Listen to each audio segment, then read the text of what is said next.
Shalom sahabat, New Chapter Message hari ini berjudul Kebahagiaan Hidup. Mari kita baca ayat Alkitab dalam Yesaya 48 ayat yang ke-18.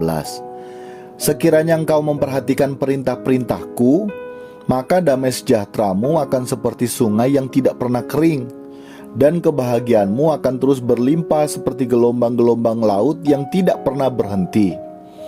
Sahabat, tentu kita tidak asing lagi mendengar setiap pertanyaan yang sering dilontarkan oleh kebanyakan orang. Apa sih yang menjadi kebahagiaan hidupmu? Dan tentunya akan kita dengar begitu banyak jawaban. Dimulai dari jawaban yang simpel atau sederhana maupun sampai yang rumit atau berat.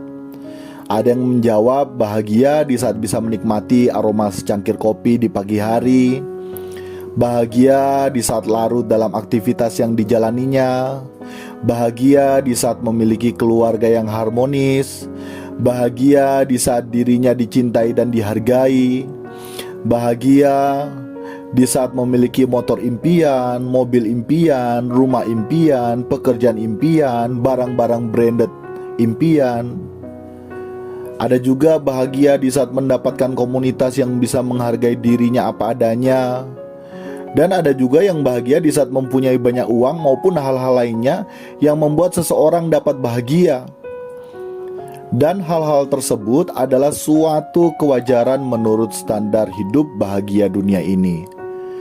Tetapi sahabat, tahukah bahwa semua hal tersebut tanpa kita sadari membuat diri kita terparkir di dunia ini, dan otomatis menjadikan kita betah tinggal di dunia ini. Kita telah terikat percintaan dengan dunia ini, karena dunia ini menawarkan kita hal-hal yang dapat membuat kita bahagia, tetapi sebenarnya bersifat fana belaka. Menurut Kamus Besar Bahasa Indonesia, kebahagiaan adalah suatu keadaan pikiran atau perasaan kesenangan, ketentraman hidup secara lahir dan batin yang maknanya adalah untuk meningkatkan visi diri.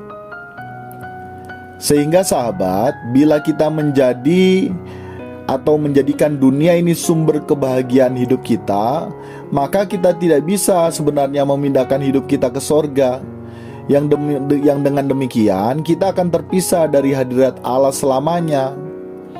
Kita tidak akan bisa dikembalikan kepada rancangan Allah semula. Tentunya bagi kita orang Kristen, kita masih bisa beribadah secara liturgi di gereja, bahkan melayani di gereja. Kita masih tetap bisa memberi atau melakukan tindakan-tindakan yang bersifat sosial dan hal-hal baik lainnya.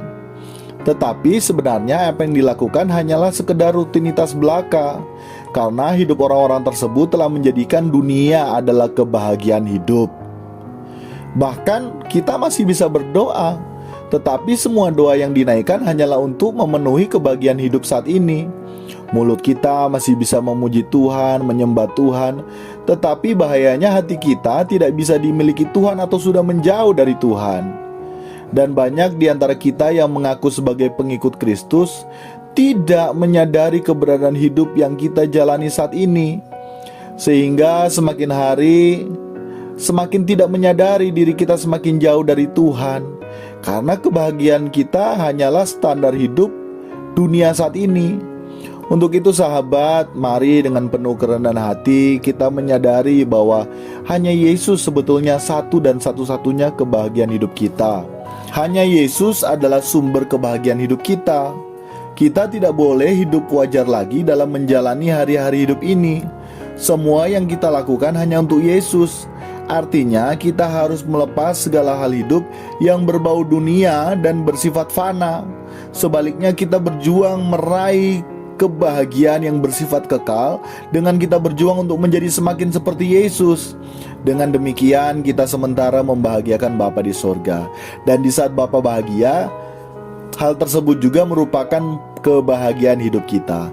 Tuhan Yesus memberkati kita sekalian. Amin.